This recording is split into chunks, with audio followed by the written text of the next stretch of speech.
Okay, yeah. I found out I won the competition.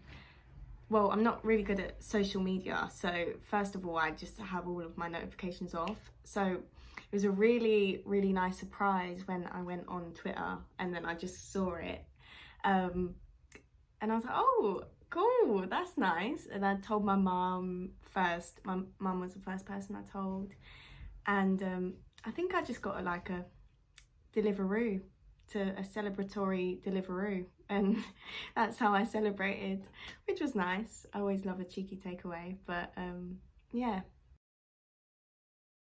I chose the Chihuahua monologue because, well, firstly, I just thought it was really funny. I really liked the monologue, and I was drawn to the character because it's it's a really dysfunctional, a little bit sinister character, but also I really warmed to them, and so I wanted to play with that. I was like, why? I was questioning myself, like, why am I really liking this person, and like I'm really warming to this person? So I chose that monologue because I wanted to kind of discover that further and just play with it a little bit and do something a little bit different. So yeah, that's why I chose it. So some advice I would give to my younger self, in terms of acting, because I've literally just graduated from Mount View recently this year. So I would say the main thing is don't overthink things and don't take anything personally.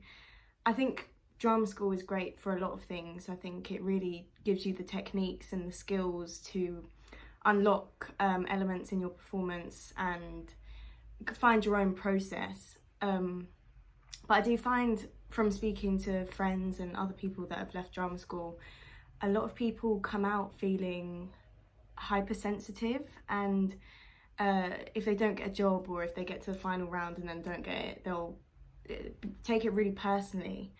And I think also that comes in because in drama school you're constantly getting critiques and getting feedback, which is good, but I think it can make some people overthink things too much. And I also think another thing that comes into that is don't hold anyone on a pedestal. Don't put anyone on a pedestal like higher than you, whether that be casting directors, agents, even teachers at drama school, because I think as soon as you do that, you're setting yourself up to prove yourself to other people, and I just think that's a horrible concept. I think the only person you should prove yourself to is you, not other people. So yeah, just don't put anyone on a pedestal, don't take anything personally, and yeah, just have fun, really. Actually, I've thought of another thing, because I feel like it's slightly different, and I think specifically for people of colour, I think this is a main thing that I would always say to anyone, either starting drama school or just like me who's just left drama school. If you're a person of colour, don't let anyone tell you that, don't let anyone take away your achievements from you or diminish it or just disregard it by, you'll get a lot of people saying, oh, you've only got this achievement because you're different, because you're this race and you look different. No, it's not because of that. It's because you've worked hard and you're talented. So yeah, don't let anyone take your achievements away from you, because I think a lot of people have got that, and I think a lot of stuff has come out recently when talking about drama schools, and yeah, that's a massive topic that's come up, and that is very real, that happens. So yeah, I would say if you're a person of colour, don't let anyone say that to you, because it's complete crap, basically. If I could live my life again and not be an actor, I was actually talking to my friends about this the other day, really random, but I've got a silly one, which is not silly, but it's just like so unlike me, and I've got one that is not so silly. I'll say the silly one first.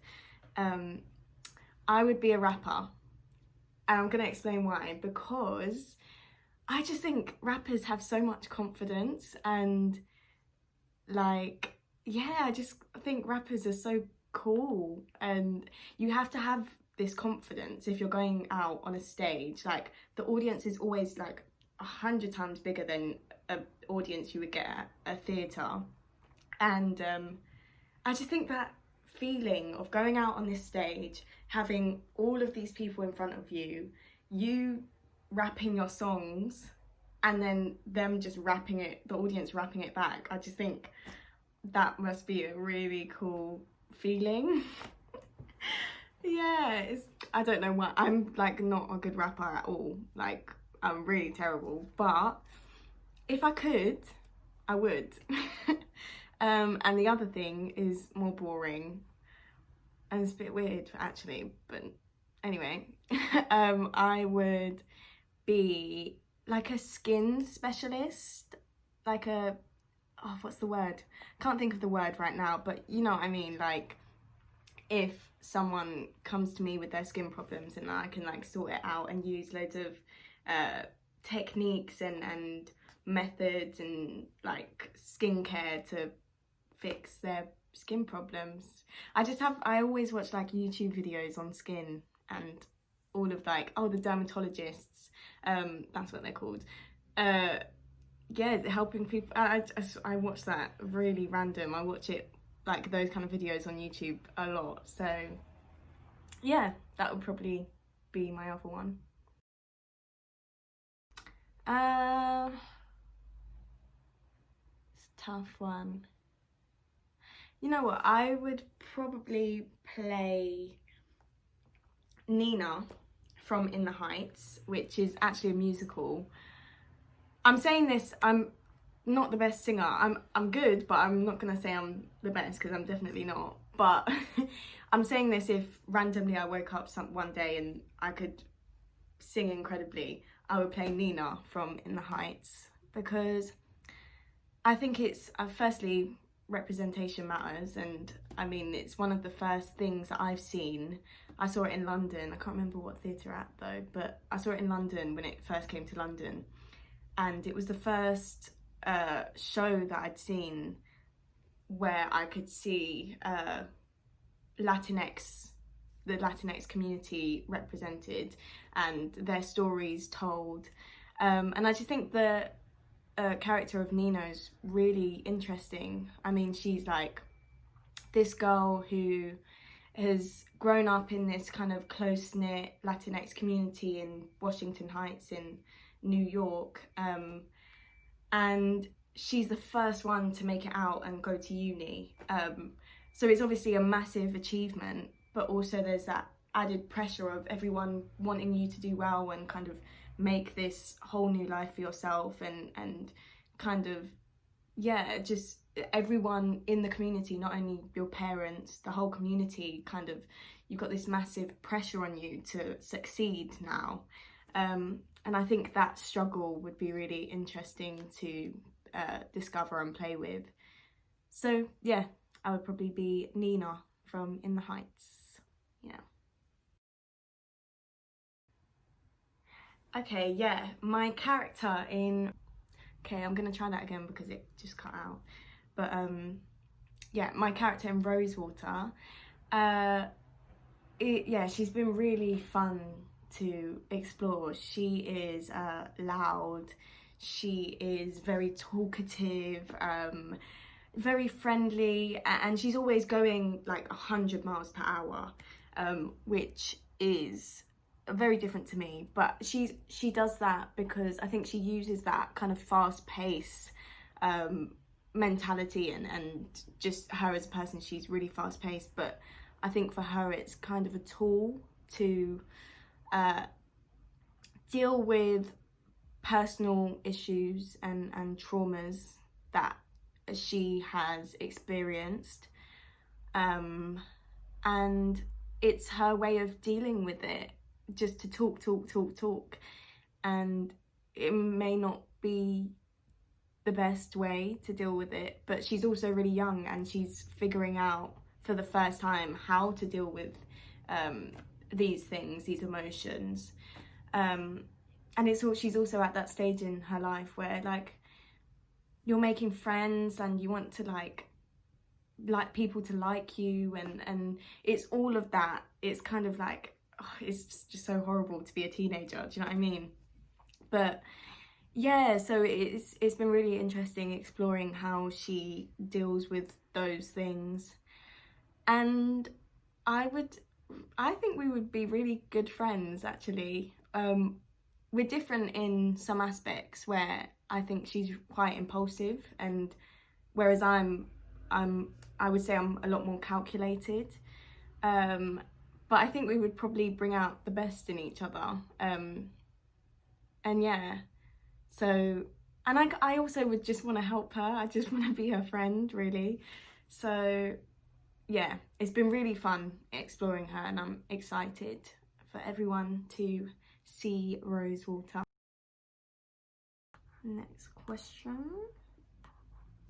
What was the last live show I performed in? Okay, well, I just graduated from Mount View, so, and we were rehearsing for A Clockwork Orange, which would have been so fun and great, but unfortunately we couldn't do that. So, but the show before that was Amelia, which was incredible to be a part of. Firstly, because it's very rare that you get a full female cast, and I think that even just that was something really special to be a part of and to experience. I'd never experienced that before.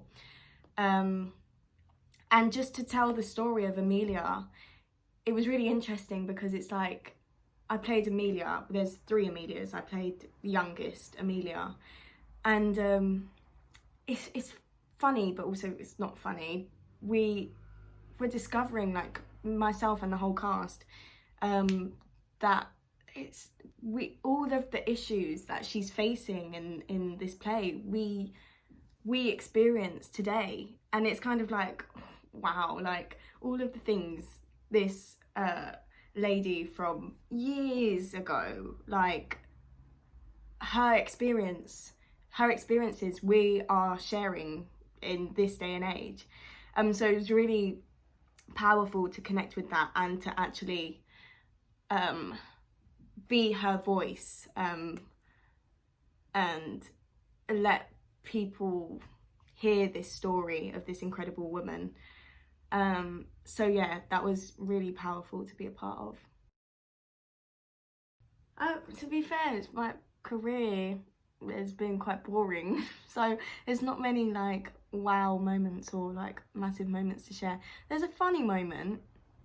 It's not necessarily that it didn't happen to me, so, but it was one time, I'm not going to say when or where, but I'd been doing a show, and it was the last show, last performance, and me and my castmates decided, so there was my friend in the cast, I think she had quite a quick transition, so she was on stage and it was the last scene, and she was on stage and she had to have a quick transition. She would come backstage, get a glass of water, and then go back out, and in the last scene she was drinking this glass of water. And we weren't sabotaging her because it was the last show, last scene, so we weren't gonna, she didn't have to do a full show after this, but we decided that we were going to put vodka in her cup. You can choose whether to share this or not, I don't know if it's a bit inappropriate, but so she came off, got the glass of vodka, I think it was, and went back on, and she had to drink this vodka in the last scene.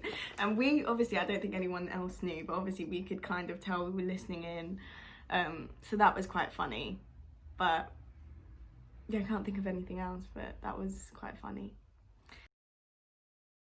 My first school play was The Wizard of Oz, and I was in year 6 and I played the Scarecrow. And I've got the film still. It's so funny when I'm like so embarrassed when I watch it back, but it's also quite funny. I had this like straw hat, and I don't know why, but no matter how many clips and how I held it down, I really tried to hold it down. Every time it would fall off, and I used to have to do this move where I'm like flopping down and flopping back up in my song, and just kept falling off. So for the whole performance I was kind of like holding my hat, bless me. But yeah, that was my first school play, Scarecrow in The Wizard of Oz. If I could bring back one show, what would it be? I'm gonna try and think of the first thing that comes in my head. There's so many, but well, I guess